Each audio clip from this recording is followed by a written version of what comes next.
Okay, hi everybody. Welcome.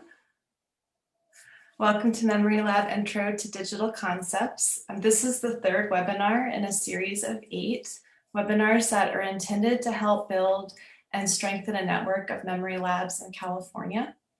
Many thanks to the California State Library for supporting this series and for establishing a new CopyCat grant program to build and support memory labs in the state. My name is Pamela Vadakan, and I'm Director of California Revealed, which is a state library initiative that helps public libraries and other local heritage groups digitize, preserve, and make available online collections related to state history. And I'm joined by my colleague, Digital Services Librarian Allison Ryan. Hi, everyone. And she's here to catch questions and comments in the chat. So thank you, Allison. There's also a Q&A box here because we're in a webinar room, but I think the chat's probably easier to track. So and that actually gets archived. The chat gets archived. So let's focus on the chat. That'd be great. And I don't know, so I saw that Willow was here in the room. I did want to acknowledge Willow, our other digital services librarian, who's part of California Revealed, and she will be co-teaching the next webinar next month around audiovisual preservation. So you'll meet her next month.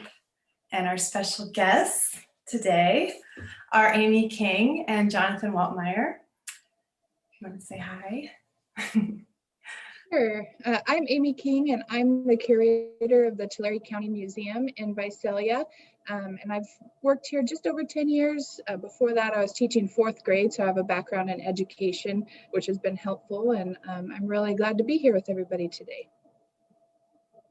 Awesome. Thank you. And Jonathan? Good morning. My name is Jonathan Waltmire. I am the librarian who manages the Annie R. Mitchell History Room for Tulare County Library. And I've been a librarian for about 18 years, and I've been with Tulare County for almost 5. And so we're really excited about doing the Memory Lab. And if you didn't know, we are a member of the Memory Lab Network as part of their second cohort. And the whole experience has been very positive because we do share a lot of information with libraries all over the nation, and we're glad to be participating today. Our memory lab is not up and running because right when we were getting ready to purchase equipment and things like that, which was less than 2 months after the boot camp we attended, then everything shut down. So that gave us time to actually work on some of the back end stuff, which we'll talk about later. And so our memory lab is not up and running, but we have everything planned out, ready to go.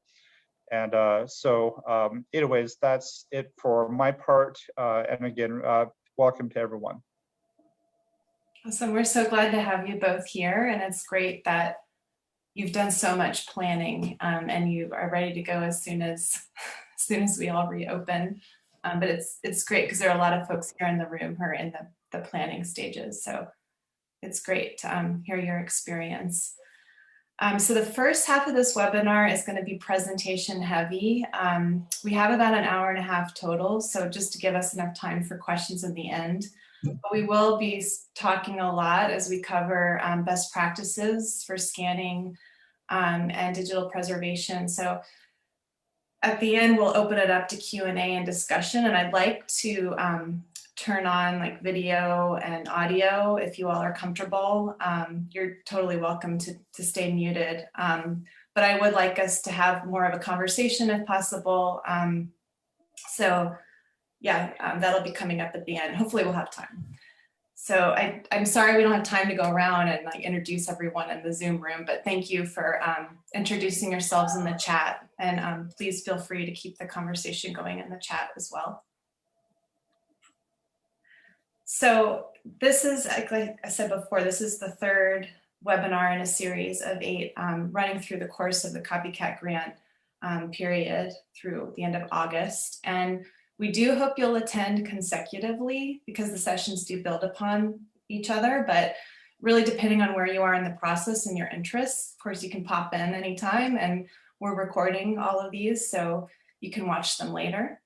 And I just wanted to point you to a couple of links to register for the webinars, as well as the Memory Lab Network's deep dive website, which is really the foundation of this webinar training. This really ideally would be an in-person boot camp, which is what Jonathan and Amy did through the National Memory Lab Network's program based out of DC Public Library. And I think eventually we will be together in person for this kind of training.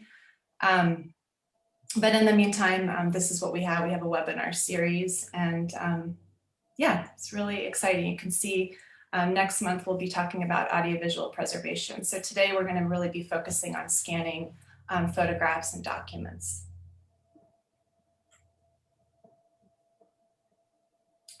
So the Memory Lab model is based on this assumption that digitization of personal archives is important and valuable to our communities. Digitization is one huge step, but it's not the end. So digitization, it provides immediate access, but then preservation ensures long-term access. And digital preservation involves many incremental steps of an ongoing life cycle, which requires people power, right, to monitor and manage. And all of this can feel very overwhelming, like sitting in the shadow of the General Sherman tree. But to make this monolith less imposing and help make this feel more like a cooperative endeavor, this webinar is going to cover basic principles for digital preservation planning for both you, library staff out there who are actively digitizing and maintaining and growing digital collections, but as well as for your patrons. So this kind of curriculum can be applied to public outreach and public workshops. And also, of course, online resources too that you can point to. Hopefully, with the goal of transferring these basic principles to the patrons so they can take them home after digitization with a promise of enduring access. Because, you know, as folks come into the lab, they're so excited for that immediate access, but there's also, you know, enduring that feeling over time through preservation. So please keep in mind, this is a big disclaimer. There's no perfect route to preservation. Preservation professionals have spent many years and lots of money coming up with standards and best practices. And these best practices can be extraordinarily resource intensive. Time, money, expertise, money. The more resources you have, the closer you can get to best practices. But now is the time to say that not many places can achieve best practices, or we're all kind of working on these kind of different levels of best practice, which we'll talk about later. And I think we can all go around the room today and talk about what we're doing and not doing and admit that maybe we're not meeting the expectations of the Library of Congress, and that's okay. Now's the time to kind of let go of this expectation of perfection, do what you can with your given resources. And today we're really going to emphasize best-ish, like realistic practices, which really complement best practices, and recognize again, like there are levels of digital readiness that we can all work toward together. So you can't do everything, but you can certainly do something, and that's better than nothing. So I'd love to open this up to Jonathan and Amy to introduce your program. Sure, I'll let Jonathan talk about how he kind of found this program and got involved, and then I'll go into my part. Okay. Well, the Memory Lab has fascinated me for a few years now, and I remember that I was aware of the Memory Lab Network when they had the first cohort, and I did apply for a grant. I think it was an idea grant from the state. Didn't get it. They thought it was worthwhile, but they didn't fund us. So we were lucky enough to apply for the Memory Lab Network, and we got accepted. And you know, the reason why is because we do have a lot of media, obsolete media, and not a lot of resources to digitize it. And so the main focus was going to be videotapes, because in the next 10 years, those videotapes are going to start breaking down. So we applied for it, and I was thinking about partners, and Amy, who was the curator at the museum, she decided to be my colleague on this. And this provides us with actually a unique opportunity where we do have a larger reach than just the library here. And so when COVID shut everything down, we did apply for a local grant from a historical society. It wasn't much, it was about $1,700, but it was able to provide us with funding for a mobile memory lab, and that would just do the basics. So that would be scanning papers, scanning photos, and videotapes. So we are going to leverage that using Amy's contacts with the museum community. And so we are going to be able to have a full-scale lab here at the library. And then we're going to have a mobile library that will be for use for our community partners. So in many ways, we're able to get more bang for our buck. And so we're excited about the journey. And I think that Amy and I work very well, and we're able to get more coverage and make more inroads to try to digitize these materials. And we're doing the best that we can. And I think what Pamela said is that best-ish practices.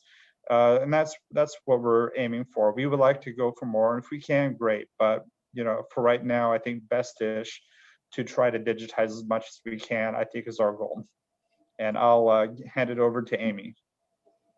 Yeah, and so I was so excited when Jonathan approached me to be a partner for this, because I had not heard about it before.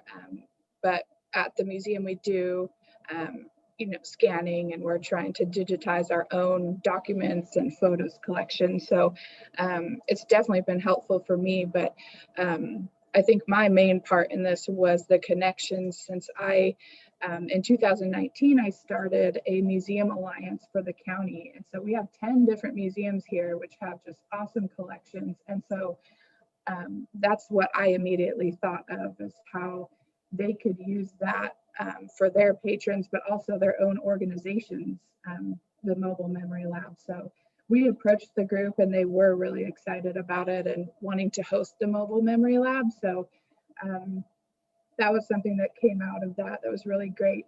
And so I did get to go attend the training in DC with Jonathan, and it was a lot in a few days. It could get overwhelming, but it was so great to be there and have hands-on time with the different equipment and how to clean things or reshelling tapes, things like that.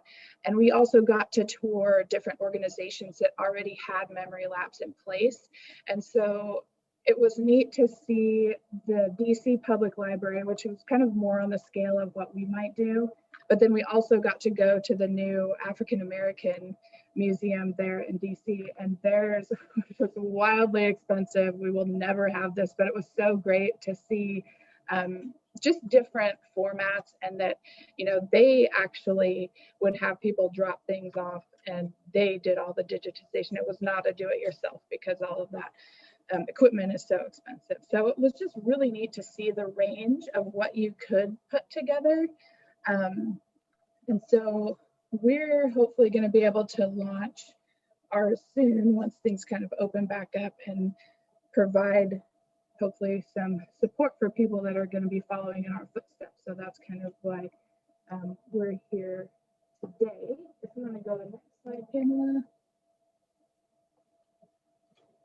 And so this kind of goes over, like Jonathan was saying, we're going to have a full-scale memory lab that'll be hosted at the library branch in Visalia. And then the mobile memory lab will be stored there because they do have a service that can deliver that out to, if the different museums wanted to host it for a weekend, or the different library branches. So that's really nice. We are going to be having trainings. Jonathan, I think, has already put together some videos so that it would be available for people to watch online, but then hopefully we'll be able to host some in-person ones as well. When the mobile memory lab goes out to the museums, I feel like it's going to be less a do-it-yourself and more interactive with the folks that are coming to that, because it'll be kind of like a one weekend thing, so they may not have attended the trainings or anything like that. So, and I'm happy to help and go help with the equipment and things like that. We will require appointments for the best use of time. So once we promote those different, you know, oh, this weekend it's going to be at the Exeter Library, sign up for your time slot, things like that. Something that might be a little bit different, since we are incorporating museums in the Museum Alliance, is that in the training, we were initially, it was kind of, these were do it yourself, you're digitizing your own, you know, home videos or family photos. But with museums, you know, collecting may be an option, especially if it's to do with local history. So we were thinking when people were to make an appointment, they may be able to check a box saying, you know, I'm interested in donating if their family history is connected to local history. So that's something that we kind of needed to navigate. And so we put together a collection form that we'll go over a little bit later. And so that's kind of taken all of those things into account based on what we're thinking our community needs would be, and sharing those resources among the museums. So then on the next slide, you can see this is some of the equipment that we have. We got some VCRs and a cassette deck donated, which was really nice. And then Jonathan and I took a day to kind of go through and clean those up. And so you'll see some cleaning supplies there too. And then on the right, you'll see a list of things that Jonathan was able to purchase for the mobile lab. So those are the things that, the different equipment, and then also the cases to transport them safely, and then some cleaning supplies that are helpful to have on hand just when you're setting things up. And something else that I wanted to talk about that was really helpful, and I think it's been mentioned before in this series, is the planning document. And that is also massive and can be overwhelming. It's a lot of questions, but it was so helpful, I think, for Jonathan and I to go through that together initially, because it really gets you started thinking about what you have, what you'll need, and then also potential challenges that are good to identify early so that you can work towards getting those solved, or, you know, it'll really help, you know, can we do this or not? And our biggest strength we found was the connection to the community, because the library is really kind of a hub for the community. And then trying to get all of the museums together to also be community centers, we thought, wow, this is a great way to implement this in the community. And the mobile lab was actually, I was going back through our planning document, and that was kind of, oh, maybe in the future, or like an afterthought. But now that Jonathan was able to get that smaller, even that smaller grant from a local historical society, that's going to maybe be something that we are making available before the, you know, the main one that'll be at the library. So you just kind of never know how things are going to work out, but it's nice to have plans in mind. And then so we currently have this equipment just stored here, but it will be at the library when we're finished there. So yeah, I think that's about it for this.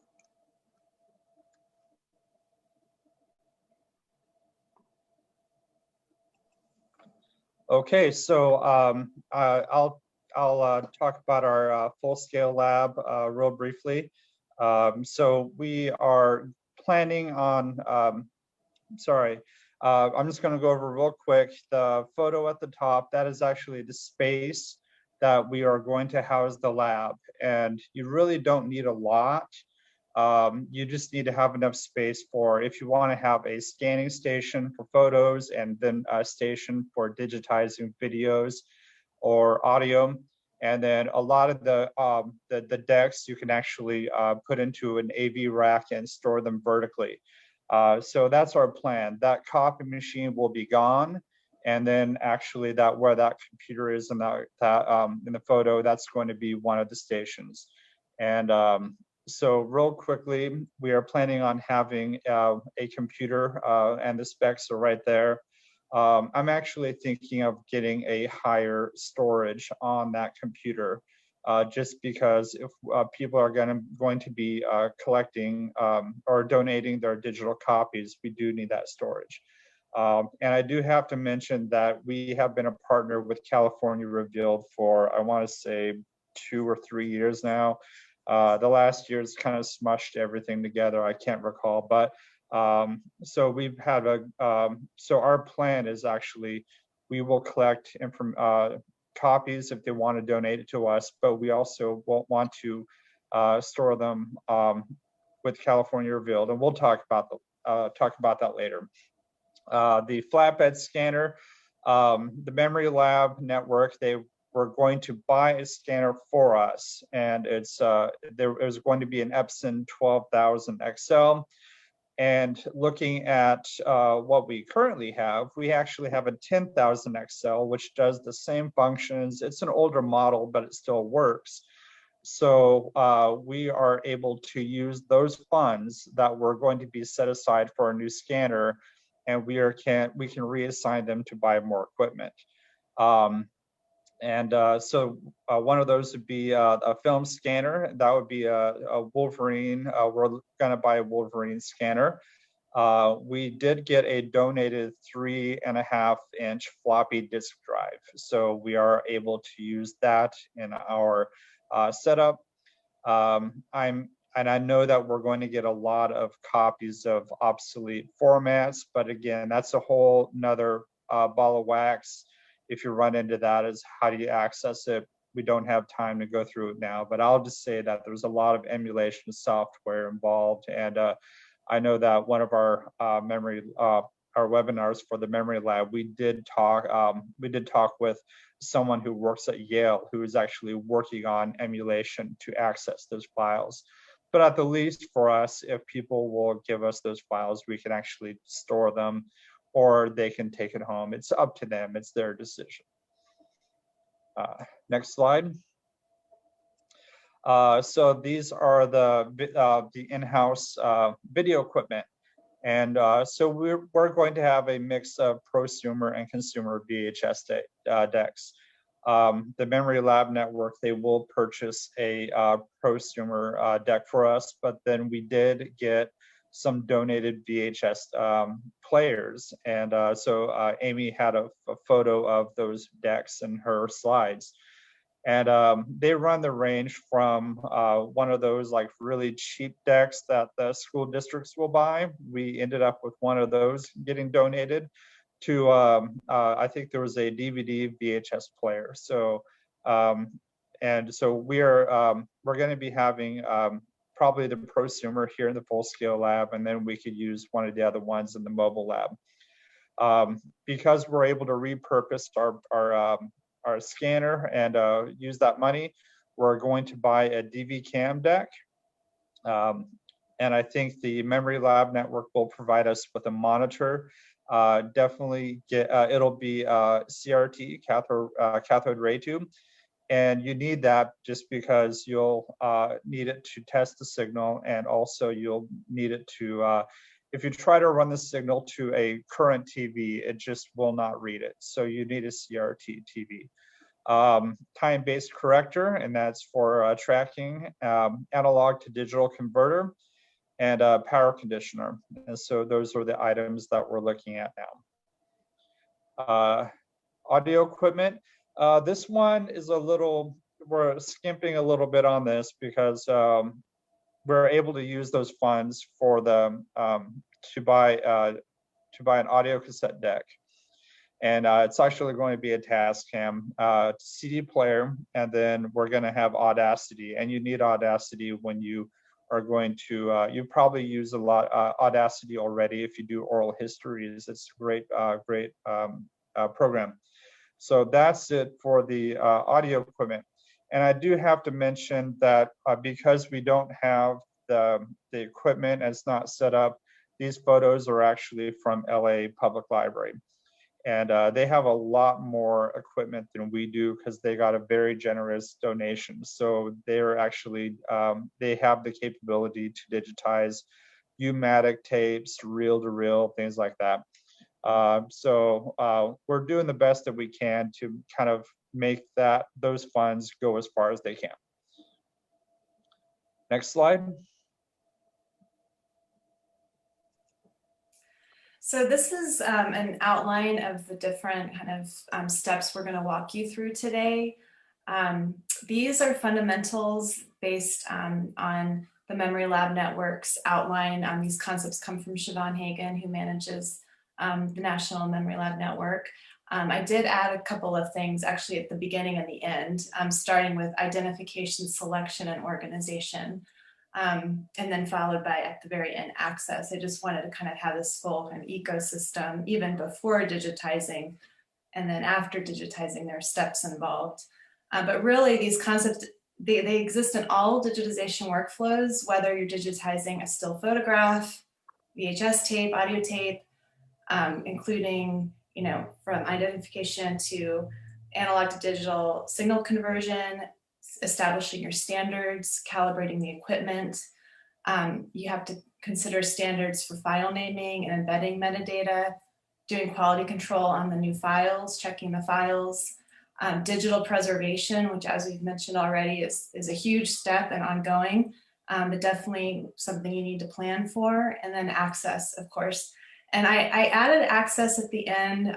Really, access kind of goes hand in hand with preservation. It's like a true incentive and also like a cherry on top of all of our efforts. So, and I speak mostly from like the perspective of California Reveal, because we've seen that like making collections available online for education and enjoyment has really like actually kind of fueled preservation initiatives, and folks get excited to have that online access and share.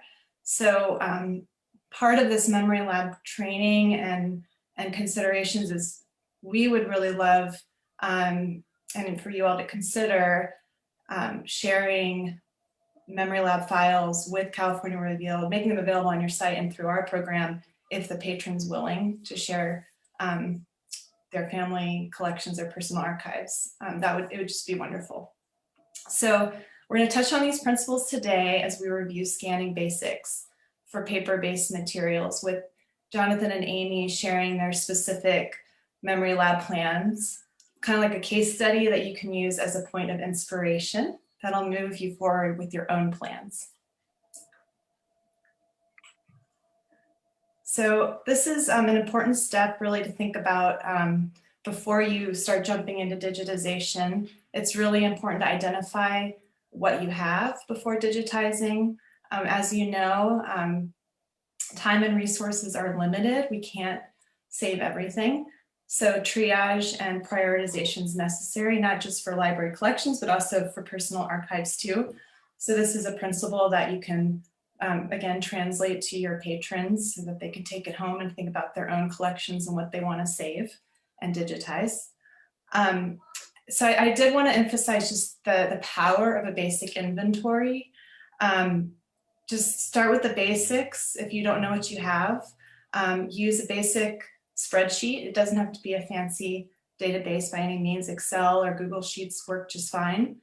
And we generally encourage very basic information like a unique number, identifier, title, content description, which can be based on labels or anything that's written on the items, approximate date, material type, including image, text, moving image, audio, generation, if you know it, like negative versus print, condition, creator, and location, like physical location. And then in order to calculate storage costs, just planning ahead, I recommend recording format and extent, like dimensions or number of pages, and duration, if you know, for audiovisual recording. So you could just add this as an additional field to capture.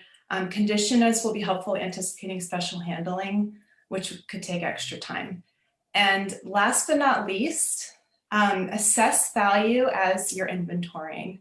So think about like what's unique, what's important to digitize.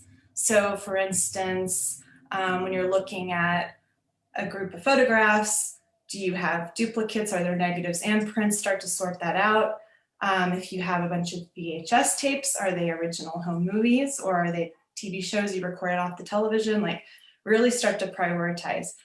And if you have more digital collections, like anything on your phone or your camera, anything you downloaded, that pile of DVDs over there, whatever, you really need to start selecting and curating, because that can be massive. The digital collections are even,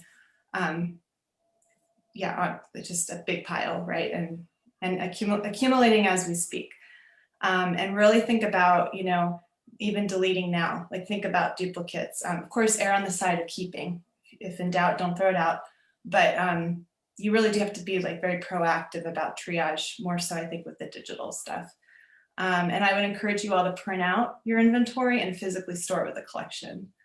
So Jonathan's going to speak about an organizational strategy, which I love, to jumpstart the inventory process.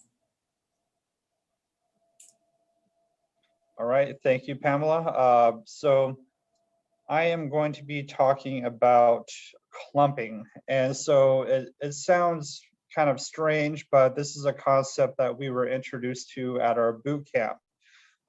Because oftentimes you will, this is a skill that you can actually, inform the public of. And I mean, part of the whole promotion of the memory lab is that they do encourage you, and you should be encouraged to do some training or some programs, and so you can talk about personal archiving. There are other ones such as I think Your Digital Afterlife is another one that is popular with other members. And so we are doing the same thing, and we're trying to introduce the public to what is called clumping. And this is also a helpful skill if you get any items that come in, or if you have the public that if they come in with a big old box of stuff and they want to start digitizing things, it would be a great idea to have like a quick handout on, how do you organize it? How do you sort these items out? So clumping, we were actually told about when we went to the Library of Congress. And so when you clump, if you have a big old box of stuff, and actually these photos, the one on the bottom, we did get a box like that. And so I was able to use the clumping to try to separate that out. So if you're going to organize these items and try to make sense of it, use a clean, clear area with no dust to start. I would say use gloves for a lot of the items, but especially if there are photos. But then if you have some items like papers that are very delicate, those gloves might cause more damage. So make sure that you wash your hands really good, and then try to handle it very delicately. And when you're looking at these things, try to figure out an order and recognize patterns by topic or material type. If I have mixed media or mixed items, generally I will separate them out by, let's say, papers, notebooks, photographs, slides, and then, but if they're all the same item, like we got a donation one time of like 50 photo albums, and they're all photos. Well, we have to take them out of the album because the adhesive in the pages might be more detrimental. And then we have to figure out, okay, what are the topics in the photos? That way we can figure it out. Makes some kind of sense. Like things together by year, event, or type of content, and just kind of separate them out into kind of like little piles. Create categories, and I touched on that already. Don't use tape or staples. I can't tell you how many items that I found in our collection that someone thought that a staple is fine and it's rusted and actually damaged the documents. Same thing with tape. And this is a big topic when we went to our boot camp, because Um, I know that when we went to the Library of Congress, like there was a big discussion about, is tape okay? What about archival tape? And even archival tape will kind of turn yellow, and that adhesive will leave a residue. So the best thing to do is get those plastic paper clips, those big old plastic ones, if you need to stick things together. And then the last thing is create reference photos if you need to. So that way, you know what order when the items came in. Did they come in a box? Were they found with other items? And so that way you have a separate location where you know what is in that collection of stuff that you get. And then finally at the bottom, there's a link to the Library of Congress blog about clumping for more information.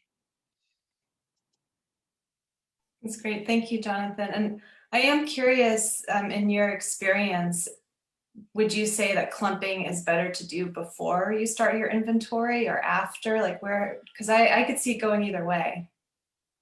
I think it's better to do it before, because then at least you have a sense of order. And then when you start putting it into your Excel document or your spreadsheet, you have you have an idea of what's there first, and then you can put it into the spreadsheet. And I think it helps to do it before. And plus, for me personally, I feel like if there's a sense of order before I start, I feel much better. Yeah, it's like less overwhelming. Mm-hmm. Yeah, great. I love the idea of it being an art. The art of clumping. Great, thank you for sharing that strategy. Okay, so this is a little bit lengthy. This is kind of the midpoint, I suppose, of our webinar today, where I'm going to just cover basic concepts and vocabulary around analog to digital signal conversion. Please feel free to throw questions in the chat as we go along, and then we'll have a little bit of a break afterwards to cover any questions you have, and then we'll keep going through the fundamentals. But I do think it's important to cover these concepts because it really is the foundation, and we want to have a common vocabulary here. So very basic, what is digitization? It's turning an analog signal, which is illustrated by that wave of the analog signal there. We want to turn it into a digital signal of information. So an analog signal is this beautiful continuous signal of information that changes over time, which is analogous to a sundial. So if you think about how it's more like an approximation, there's shades of gray, right, in the shadow of the sundial, as well as like as the seconds are going around. So if we look at the clock on the left, it's like almost 10:10, something like that, 10:08-ish, and then the sundial is maybe 3 o'clock. It's changing, and there's gradations of gray in the reading of the time.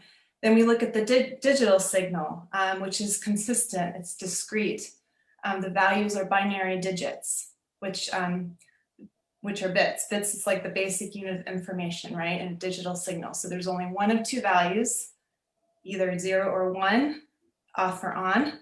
So it's really black or white. It's very different from the shades of gray of the analog signal.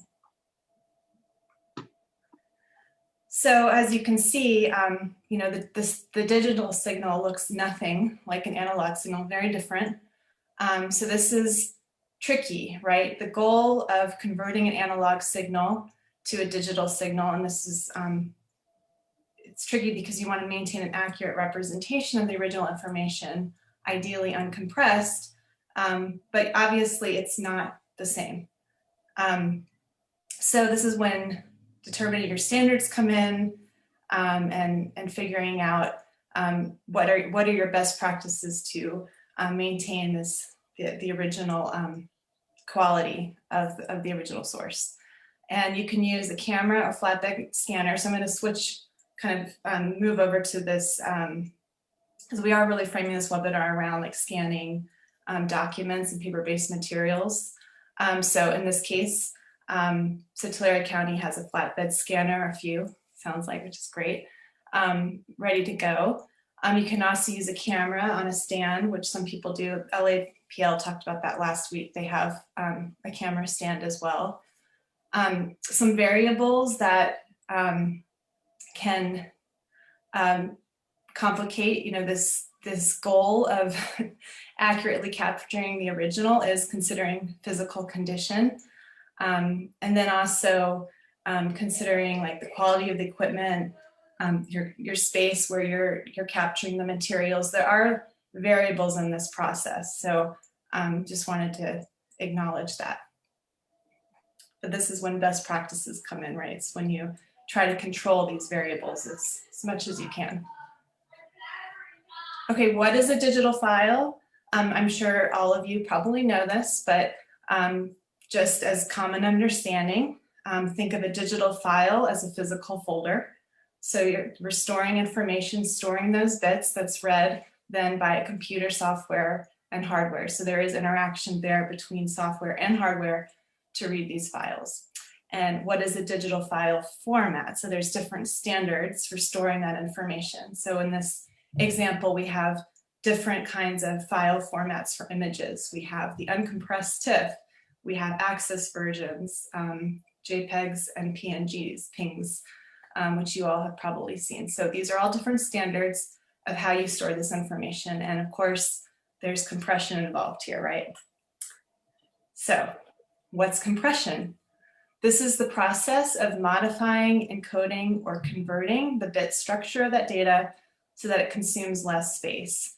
So the original could be a TIFF that's then compressed and then restored through different encoding processes.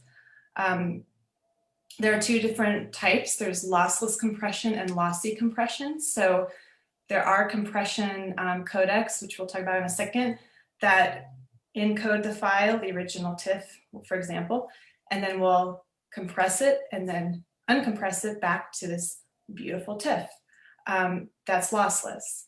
There's also the lossy version where you compress the TIFF into a JPEG, for example. So then you can send it around to your family and friends or put it online. So that's a very common compression kind of schema. I did want to talk about Codex. This is more like a device or computer program or software for encoding or decoding that digital data stream. So it can happen, it's actually happening right now on Zoom as the video's zooming through the ether. This video stream is encoding, decoding to your computer where you sit, and hopefully you can see us and hear us just fine. And the same thing happens when we are transferring files, encoding files. So it's the process of putting a sequence of characters into this kind of specialized format for efficient transmission or storage. So that's encoding. And then decoding is the opposite, where you convert it back to that original sequence.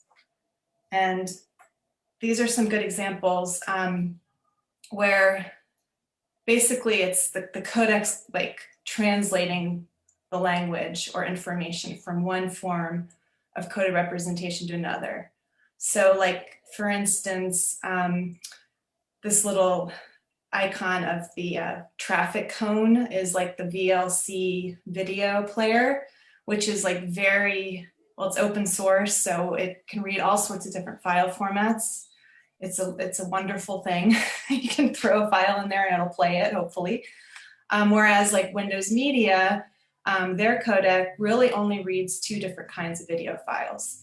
So you really want to think about not just your file format standards, but also your codec standards as well, because you really want to lean toward open source compatible file formats and codecs so that it's easier to translate and move your files around. Okay, so how do you choose the right format and the right codec? This is like, there's no one size fits all answer. Unfortunately, it really does matter. I mean, I want you all to consider like what your resources are. Quality matters, so be aware of what your settings are, what your needs are. You definitely want to save the highest resolution if possible, but it really does depend on what you can afford. For preservation purposes, you want that high quality, highest resolution. So like TIFF, for example, and then, you know, capture that as is, no color correction, as true to the original as possible. And then for the access files, you can create that lossy compressed version, a JPEG, and consider use to, like, how are you wanting to share the files? Are you wanting to put them online? Because that can also influence your decisions about what kind of access file you want to make. So I did want to just make a shout out for open source file formats like the VLC player. You really don't want to be stuck in a proprietary system, because as you know, those systems can change. We're all, I'm sure many of us here are constantly having to update our Mac equipment because they're always coming out with new, operating systems. It's incredibly frustrating. So you don't want to get stuck in a system where you can't. It's harder to move your files, move your software. So if you go for open source, try it to at least go for what most widely adopted, which might mean most popular or standardized. So hopefully, your files will be around for a little bit longer than it'd be before you have to migrate them, and therefore you'll have more support for a longer amount of time.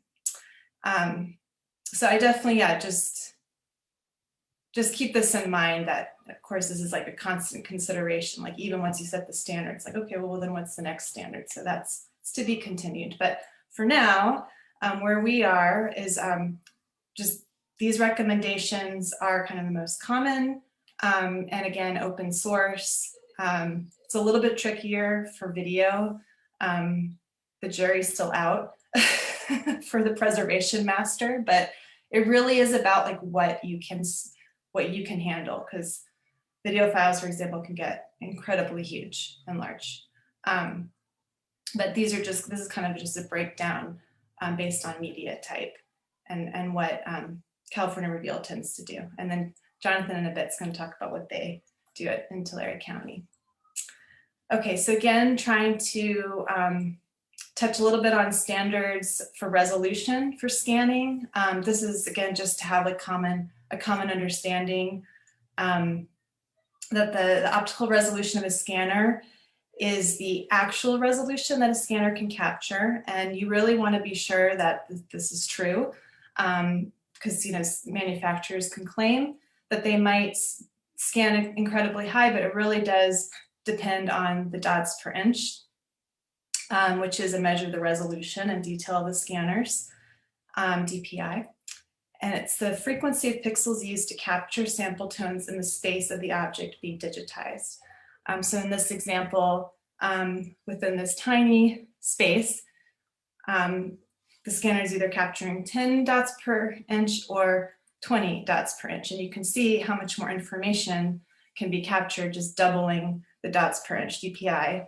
But it really, really depends on the size of the object and also the generation. So like, for example, negatives have a lot more information than prints. Prints do. So you would definitely want to bump up your DPI if you're capturing negatives so that you can really capture as much detail as possible. But you do want to keep in mind that as you crank up the DPI, it takes longer to scan, and it also show a lot more detail that you might not even see physically on the photo, like dust and hair, which sometimes could be introduced, but if it's embedded, there's nothing you can do about that. So just keep that in mind. This is the last kind of technical slide that we have just about kind of considerations when you're scanning. We talked about bits as the lowest value, right? Zeros and ones. This is the lowest level of electronic value in a digital image. So this defines a pixel's color value in combination with other bits. So bit depth then refers to the number of bits assigned to a single pixel. And this determines the number of colors from which a particular pixel value can be selected. So the common choices are minimum 8-bit for grayscale, which you can see. And then there's also the 16-bit option, which offers more gradation, right? More options. And then there's the 24-bit depth for color traditionally, or I should say most commonly. So generally, more pixels per inch means higher resolution, but you also want to think about image, you also want to think about bit depth as well, because you want to consider kind of the range of information that you're trying to capture. And it really is about not so much how high the resolution is, but what's the level that captures the range of information in the original. And also think about anticipated use as well. If you are thinking about publishing, you'll want to go higher. If you want to broadcast something, you have to go higher. But otherwise, if you just want like online access, online use, it's compressed versions are just fine. Also think about dynamic range. So each photograph, for instance, has a dynamic range that's determined by the physical properties. So this is the difference between lightest and darkest areas. And you have to be careful about the scanner's range capabilities. So they shouldn't meet or exceed this dynamic range of the original photograph, because you want to be able to capture as much detail in the darks as possible, as much detail in the lights as possible. Dynamic range is actually measured on a scale from 0 to 4. So typically a photographic print might fall between 1 and 2, and the transparency or negative range could be between 3 and 4. So it's a lot higher, a lot more detail. And then also consider color reproduction. So you want to think about grayscale versus RGB, red, green, blue scale. Color values available in grayscale have a tonal representation that's analogous to black and white. So that's fine to use for black and white photography. Good choice. But it can only represent monochromatic values. So if you have like a sepia tone, brown, that lovely sepia, or any color beyond black and white, you then want to use RGB color capture. And generally color can capture a much broader range. So like for instance, at California Revealed, we tend to do RGB unless it's pure black and white. So those are the three areas to consider for tonal reproduction. And I'm gonna pass the torch to Jonathan to talk about standards in Tulare County, and then we'll get back into calibration right after that.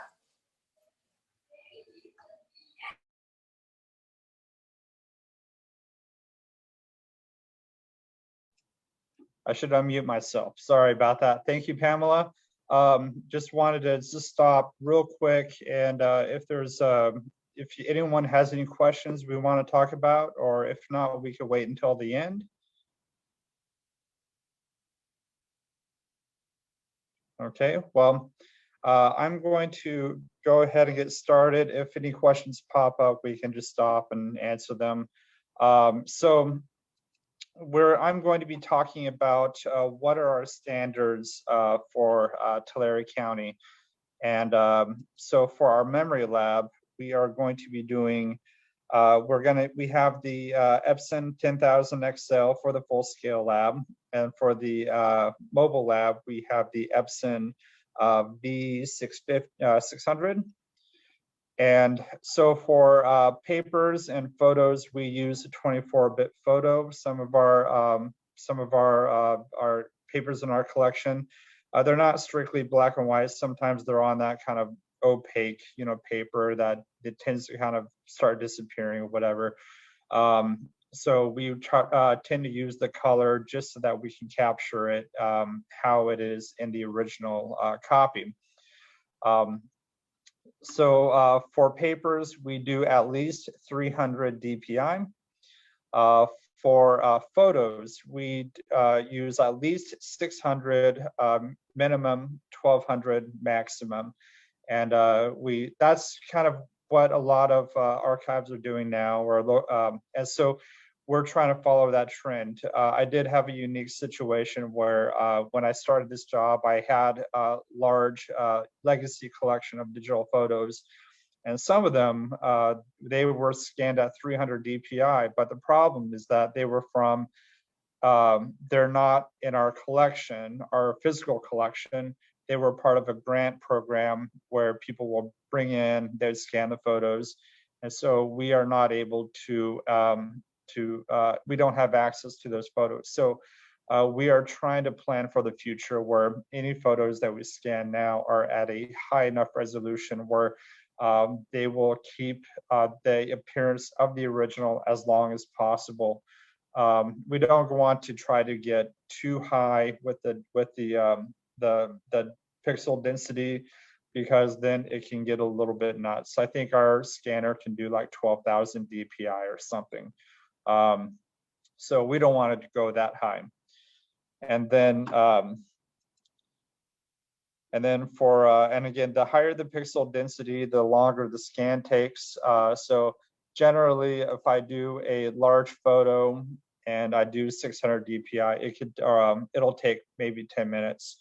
If I keep going higher and higher, then it'll take much longer.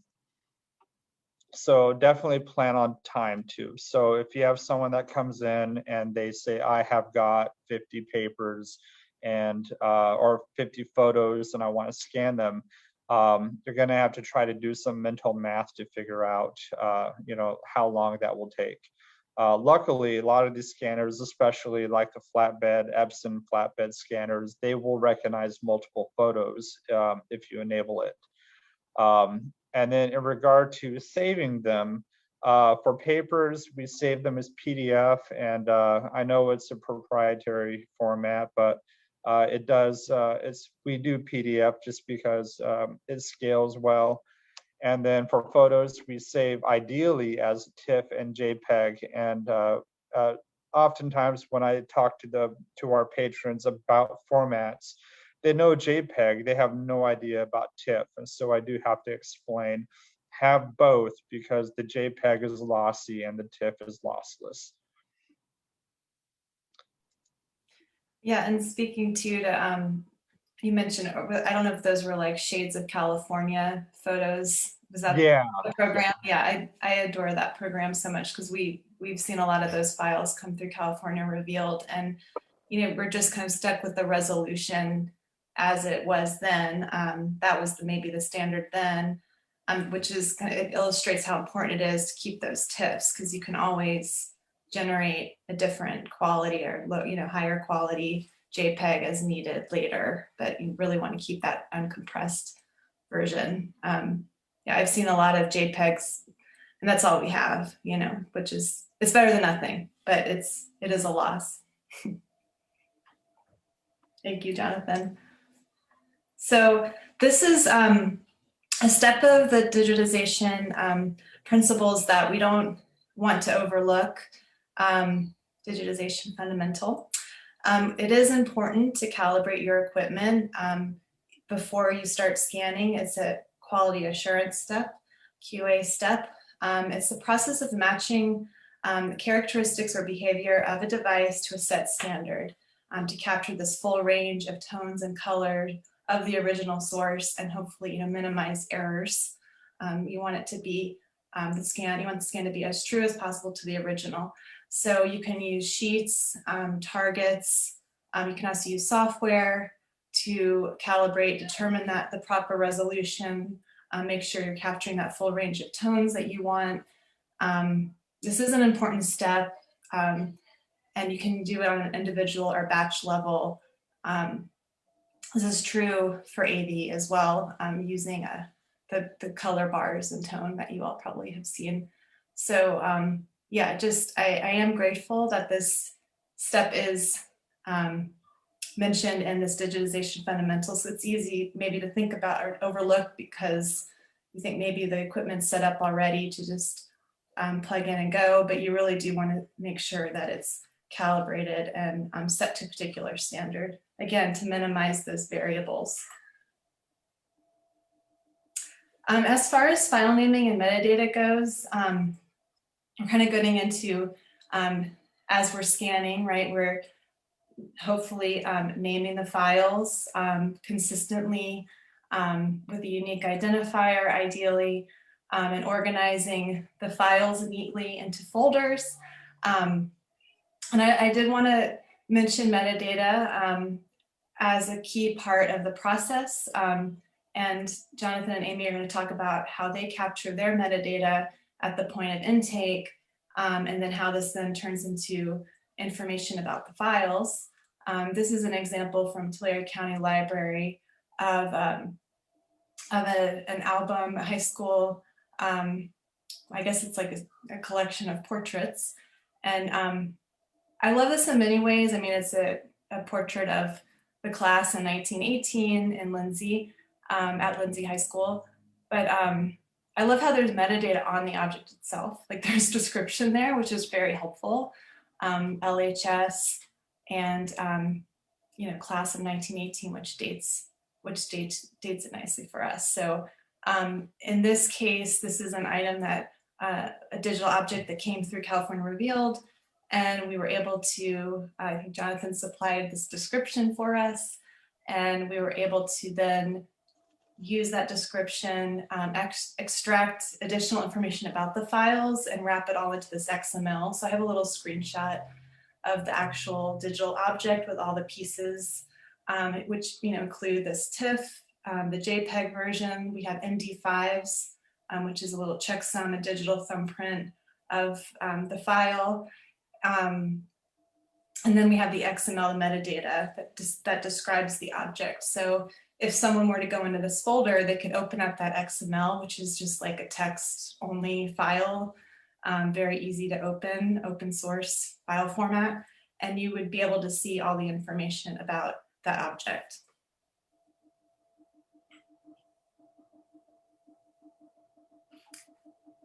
So I was hoping Amy, Okay. if you wouldn't mind starting to talk about kind of the collection form at the point of intake, and then what happens. Sure, yeah. And this is something that we're still kind of developing and finalizing, and that we can put into use when we are able to use our memory labs. And so on the left there, you'll see some of the different spaces that our collection form would include, which would be, have they signed the agreement yet? What is the file name, title, medium, what kind, is it a photo, is it a document? They can fill in any associated names with the photo or video, whatever they have, and then who created it and when is also helpful to know, and then where were these images or videos captured, and then something that Jonathan put on his form was the duration and dimensions. So that way, when you go back to the actual item, you have that information to match those up in case you ever needed to do that. And then the donor's relationship to the item. And so when we were putting this together, I always go to people that have already done this. We're not reinventing it. So the LA Public Library was kind enough to share their metadata collection sheet. And so we took some things from there. Something else that might be included in this would be informed consent and copyright permission. If they were going to donate it to your organization, that would be good to have also. And then in kind of researching this and seeing what other organizations had, I found that Iowa State University had some helpful kind of tips for people before even filling this out, as far as what materials they typically collect, what they would not accept, and then how are the digital or electronic records created. And then also another place that I found really helpful was the Welcome Library. And they just talk about how to decide what material you might want to acquire. So this might be just putting a collections policy in place that patrons can refer to, so that they are educated on what you're collecting and why. I think that's helpful to share up front, so that they can help kind of, oh, I think this might fit with your collection. So it's it's kind of tricky to like, are they going to offer? Are you going to ask? Because it can be, that can be a strange situation. So I think the more information that they have up front, and then they can decide if they want to offer that to you or not, and then you can decide if that's something that fits with your collection. The Welcome Library also had a whole list on how people can prepare to have their items archived, which I think would be helpful to include in a training, or if we're able to put together even just a page that people can go to get information about the memory lab, just even like before your visit, you know, double check the content like we already talked about. What is actually on your video? Did it get taped over with Joey's birthday and it's not really something that you would want to collect, or assigning meaningful file names? And so I think that would be helpful for people to know ahead of time. And so that's something that we've looked into. And then also when filling out the collection form, sometimes people may not know exactly what you're asking for. So we talked about it being a good idea to maybe go through that with the person when they arrive. And then that way you can have a hard copy. And then if, you know, if they're writing that down, and then you can also be filling in a Google form like what we created, so that you have that file for yourself in 2 different formats to refer back to when you're going through anything that people may want to donate to your organization. And then, so then that way you have it filled out in a way that makes sense to you, so that you can create kind of the photo that you see there on the right. And I'll let Jonathan talk about that metadata. Okay, so this little photo here, that's actually one of our Excel spreadsheets with our metadata. And so this is actually part of a legacy collection. And so it's organized, and I like how it's structured because it covers a lot of the basics. So it'll have things like location, is there a title? And oftentimes when you assign a title, there might be something that you will have to come up with. You don't really have to get super fancy. A lot of our photos will have stuff like, you know, a young boy picking cotton, which is what is actually coming up in the next slide. Or, you know, or maybe it's a location that will be descriptive. So maybe it's a historic building in downtown. Then you just put down, you know, Pantages, you know, theater, you know, and whatever town it's in. But you try to collect as much metadata as you can, because anyone who's going to be looking for that information, it'll help you in the long run in locating that information if you get questions, or if maybe the public are looking for a particular photo or video. So gather as much metadata as you can. But when you format it, look at some of the basics, you know, title, unique identifier, which you will need to locate the file or the items in your collection or online. You know, who's the author, who's the photographer, what year did it happen, if you know. So you try to at least get some of those basic, you know, metadata information. If you can get more, fantastic. So again, I would say just use an Excel spreadsheet. My legacy collections, most of them were in Access files, which Access is a fine program, but being able to locate things, and I didn't want to sift through, you know, 500 entries. If I could just pull out an Excel spreadsheet and do a Control F search and find it easier. So again, so this is just kind of like the basics on what the metadata that we're collecting.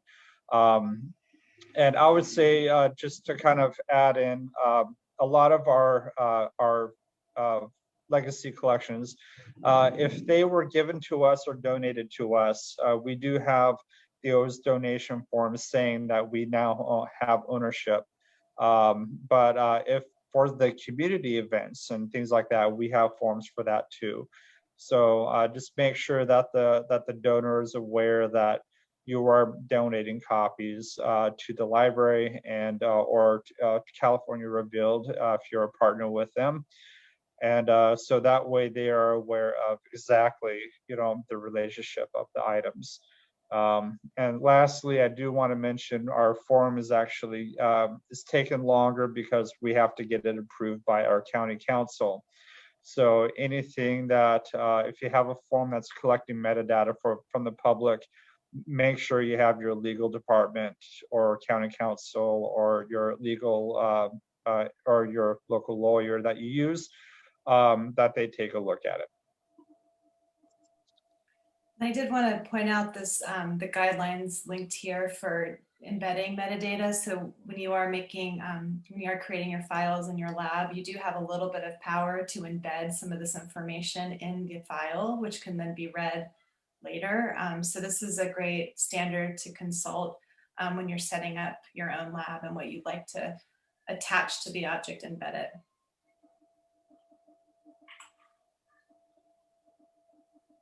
So quality. Okay, so oh, go ahead.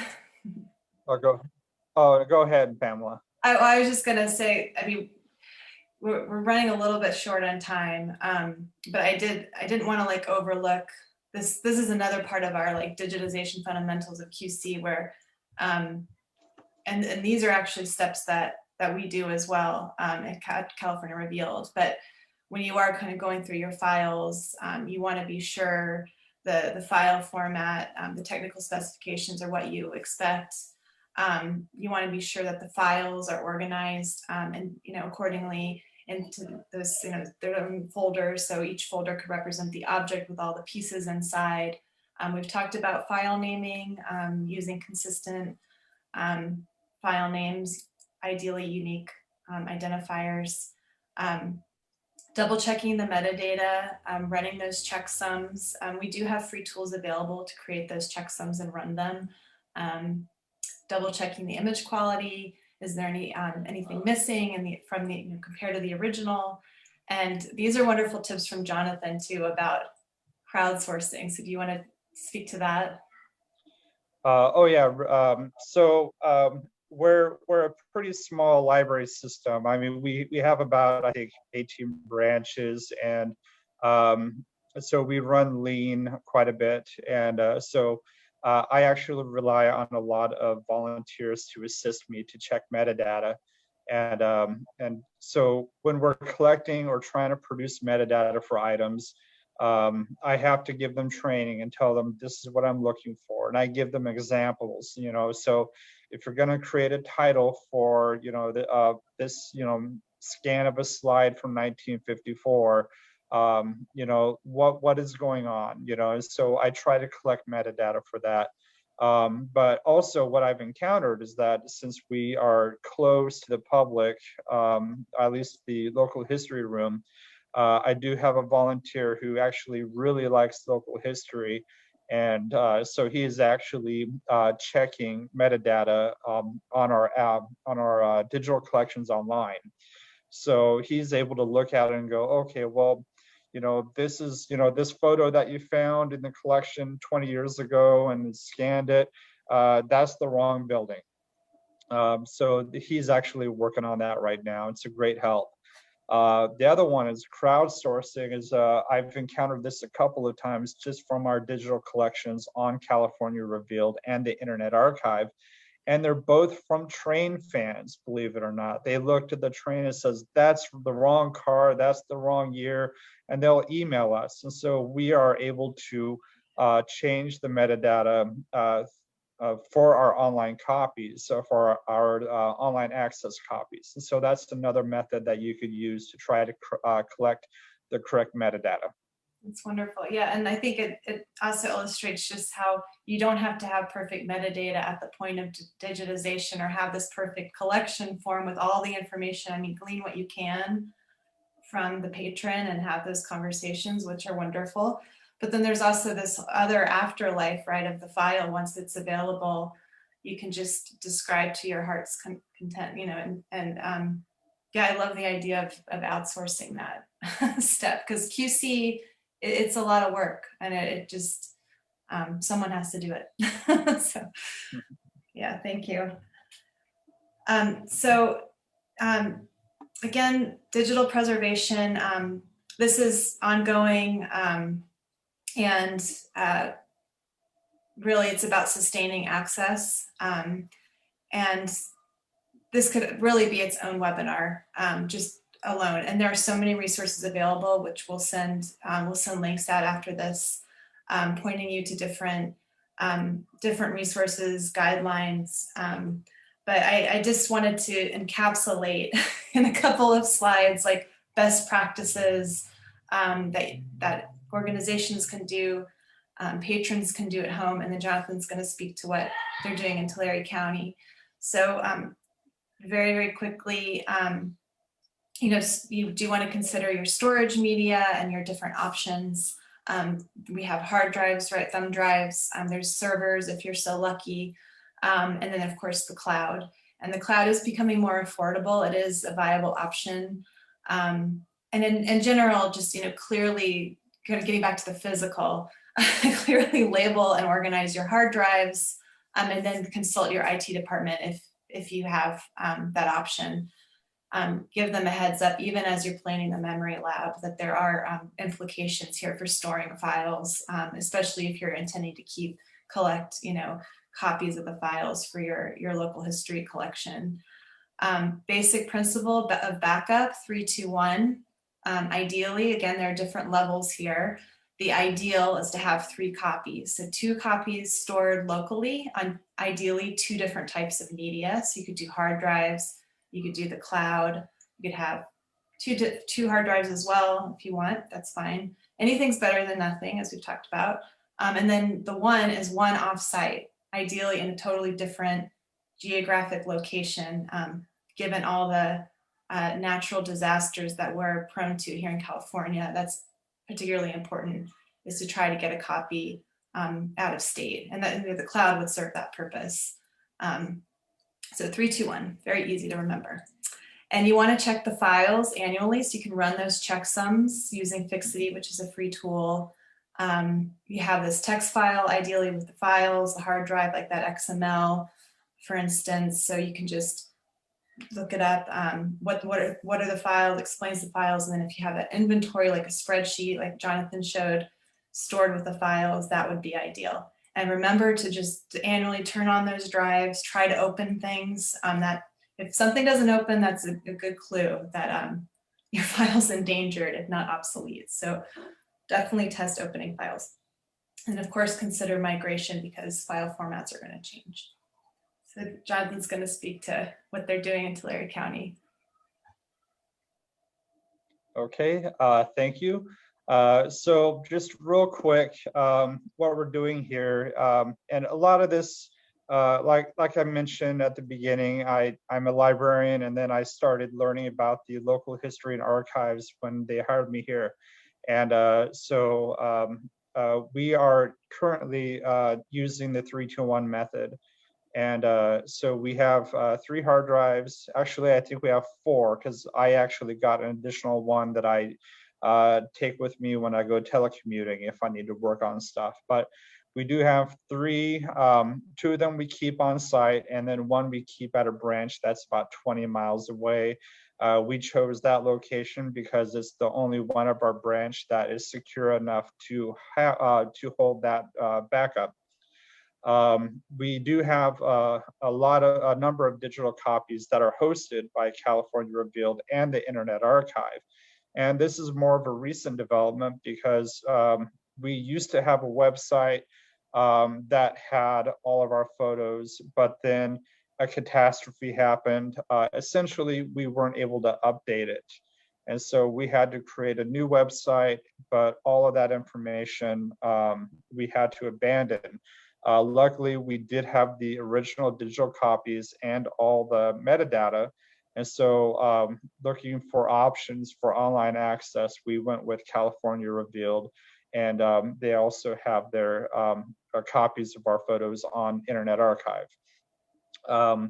We also have an Omeka platform that is provided by our library consortium. That is not updated as much because we work on it when we can, but since there's only a limited number of staff that can work on that, and so we are one of the most active libraries in our consortium that is using Omeka and updating it, but we're still a long ways away from having that information there. All of our files have README files with inventory and methodologies if they're available. Like we do have a document that says exactly which of the digital collections, like the background, the history, and what are the file names and unique identifiers. So we do have that document available. And then I do have volunteers that will check the files on all the backups to make sure they're the same.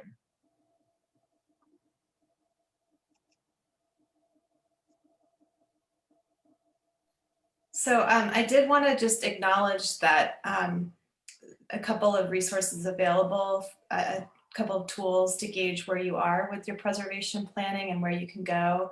The National Digital Stewardship Alliance has this wonderful chart, not to overwhelm you, but just to illustrate that there are different levels here.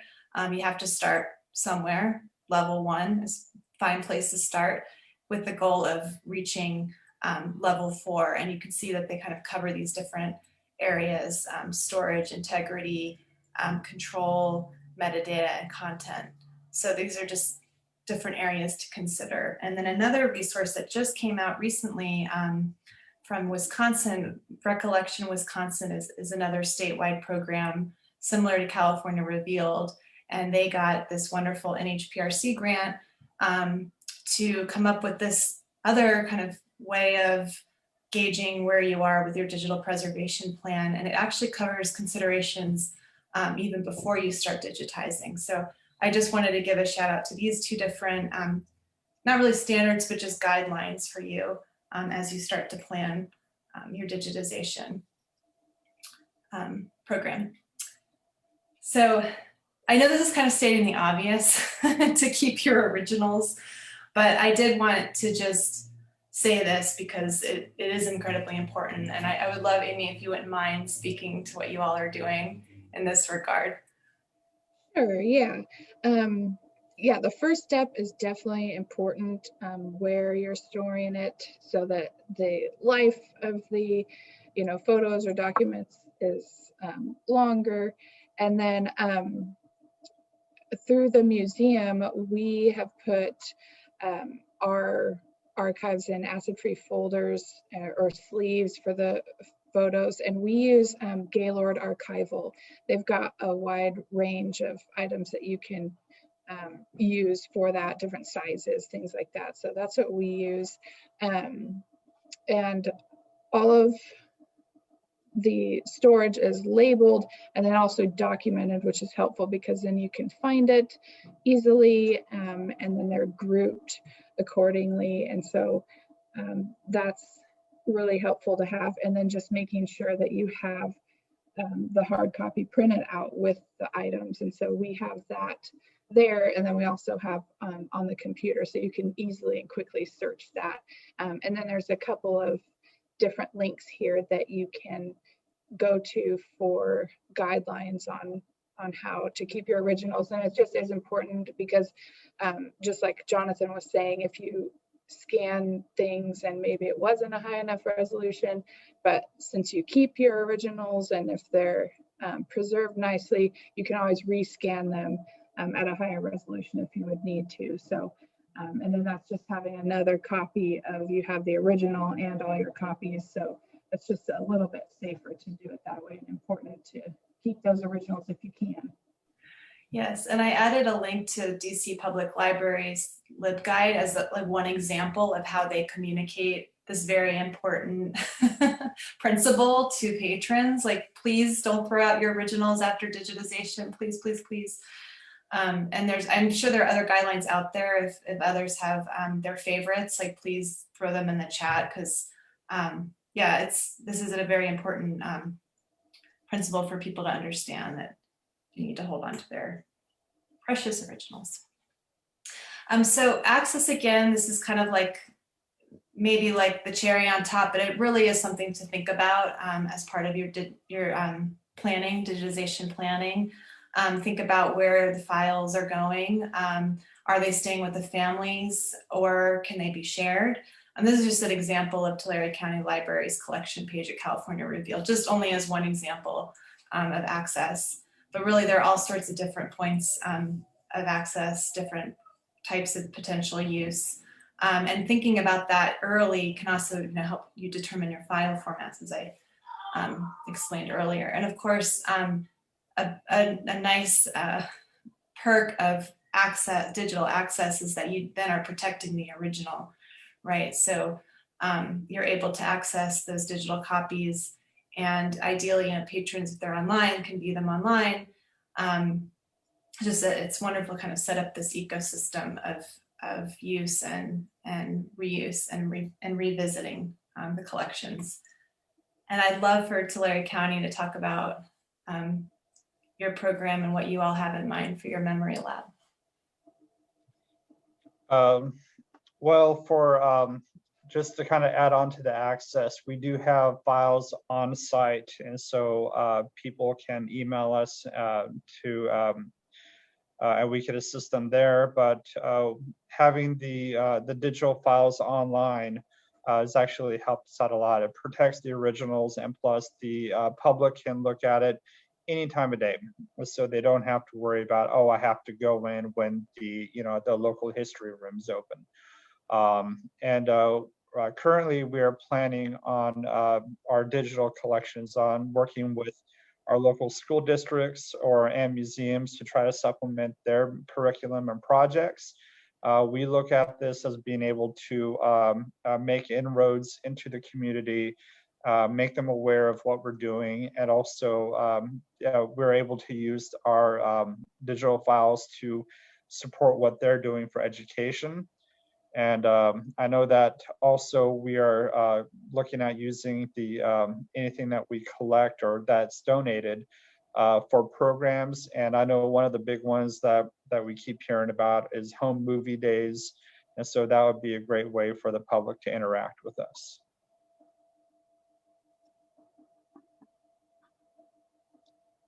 Thank you so much for sharing the ecosystem of your memory lab plans from beginning to the end. I mean, to be continued. I know we're at the end of our time, but if folks are willing to stay, and you all are willing to stay, if there are any questions or comments, we'd love to open it up. I'm sorry we're kind of out of time, but I don't want to overlook any questions. I don't know, Allison, has anything come in? I can also open it up to just turn everybody into a participant.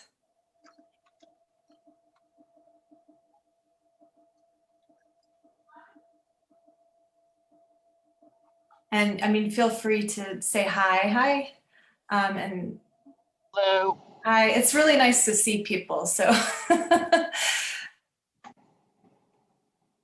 and hear people. And I mean, I don't know, did any questions come in? I saw Elizabeth's question about fixity not being free anymore, which is so annoying. I'm really sorry to hear that. I did recommend California Revealed has a script that we have available on our GitHub that we use to create MP5s, and you can run that. It's not, I guess fixity is nice because it's kind of like you can turn it on automatically and it just kind of runs in the background of your system. And maybe it is worth the cost. I don't know what the costs are like, but we do have a really basic MD5 script that anyone's welcome to use. And I'll send a link out to that after this meeting.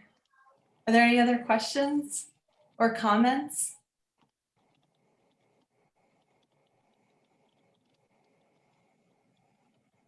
Any questions for Amy or Jonathan about their program and their plans?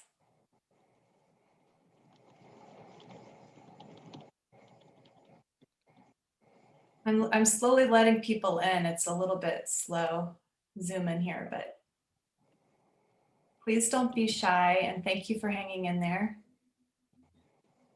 I would just say, don't feel like don't feel like you're being overwhelmed, because there's a lot of support among not the Memory Lab and California Revealed and your fellow. If you got the CopyCat grant, there's a lot of sharing with a lot of the memory labs, and they go by different names nationwide. So, um, feel free to reach out to any of us, and we'd be more than happy to help you out. I do have to give a shout out to the Slack that Siobhan set up for the Memory Lab network cohorts, but anyone's invited to join. So please pardon my spam in advance, but we are going to send invites out to the Slack channel. You can ignore it, but we'd love to see you there because there's so many resources available already from the past 3 years of that program. So there's a lot of activity there to tune into, and then there's like just ongoing discussions. It's basically like a sophisticated like chat app, but you can upload resources and links, and it's fun. It's a nice community. Any questions?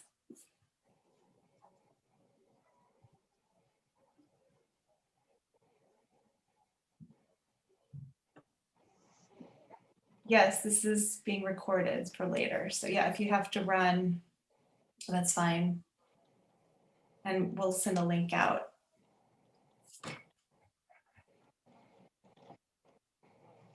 Any questions?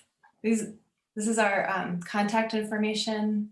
So please, if you come up with any other concerns or questions, maybe you're wondering about free tools out there. The tools change, and sometimes they aren't free after all, but that's why we didn't really talk about tools much here, because this is more about kind of broad concepts. But please let us know if there are particular tools you like using or you're looking for, and we can share.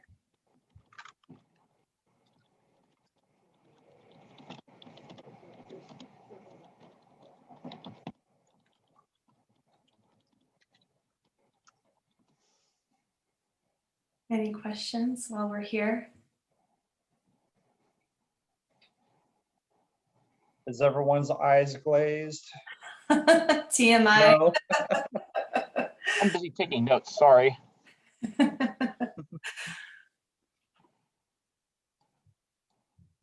Yeah, and I mean, please don't be shy. I mean, hopefully we'll be together again at future webinars as part of the series. I am planning to get us together like somewhat informally through brown bags, just at a lunchtime hour, like as another Zoom. I'm sorry, but I would love for us to have more opportunities just to chat and talk about your plans and brainstorm. It's just nice because we can't be together, so we have to come up with these other experiences. Yeah.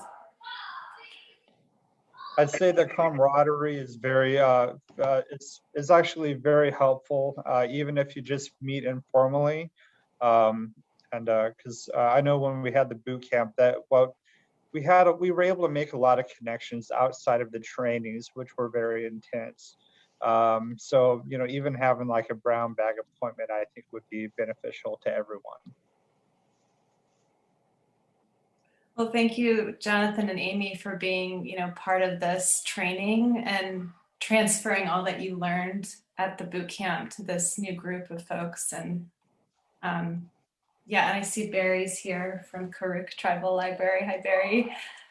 She was also part of the cohort. And there might be others too in this. I can't see everybody right now, but I do think it's important, to keep the conversations going and keep transferring knowledge and experience. It is an iterative process for sure. Lots of troubleshooting, which we're going to talk about at our webinar. There's a whole webinar dedicated to troubleshooting in May, and we're actually going to bring back Siobhan Hagen from the Memory Lab Network. So yeah, Thank you all so much. I don't know if there are any other final questions or comments, but I do want to let you go because this is a long meeting and perhaps a day of endless Zoom meetings. So I do appreciate you tuning in. Have a great day, everybody. All right, thanks you guys. Thank you so Nick. much. Thank you, Jonathan and Amy. Thank you. Bye-bye. Bye, everybody. Take care.